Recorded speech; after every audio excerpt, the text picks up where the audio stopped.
Frank.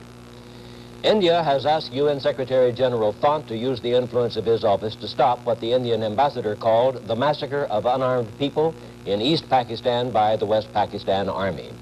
Earlier, sources in India said that West Pakistan was continuing to bomb parts of East Pakistan, although the West claimed to have the rebellious province under complete control. And official sources say the Indian government has learned that the rebel leader of the eastern province, Sheikh Mujibur Rahman, is free and is not imprisoned as claimed by the West. Michael Clayton of the British Broadcasting Corporation was one of many Western newsmen expelled from East Pakistan the day after the shooting started. I was in the lobby of the Intercontinental Hotel in Dhaka last Thursday night when Pakistan soldiers suddenly hauled down the East Pakistan independent flag outside the hotel and burnt it.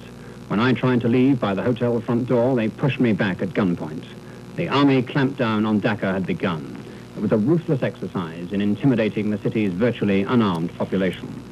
Later on Friday, from the hotel, we watched tanks rumbling through Dhaka's mostly empty streets.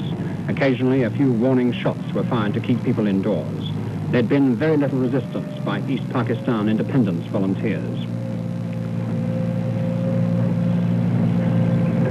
An ordeal by fire was the next phase in the army's plan to quell Dhaka's resistance to the central government.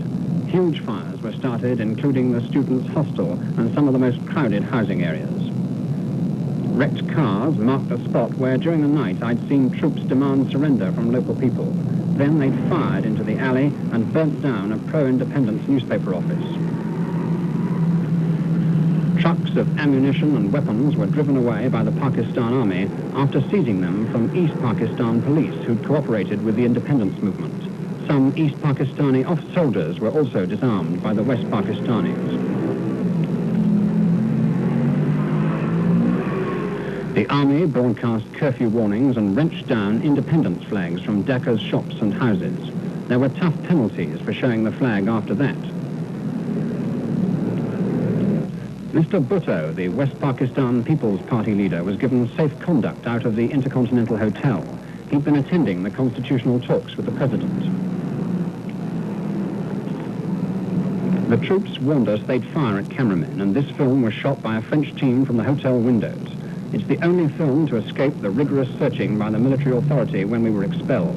The president's ambition, he says, is still to transfer power from his army to the people. But that goal seemed remote as the army ruthlessly established its control and inevitably bred still more resentment among the Pakistani community. Even when the curfew was lifted, the troops were to prevent gatherings of more than 5 people for the next 3 days at least.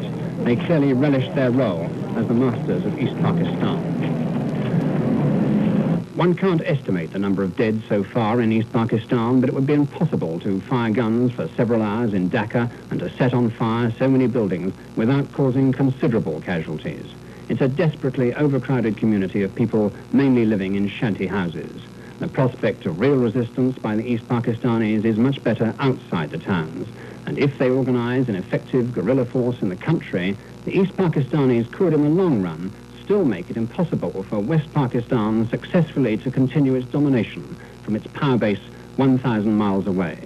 Michael Clayton, BBC News, reporting.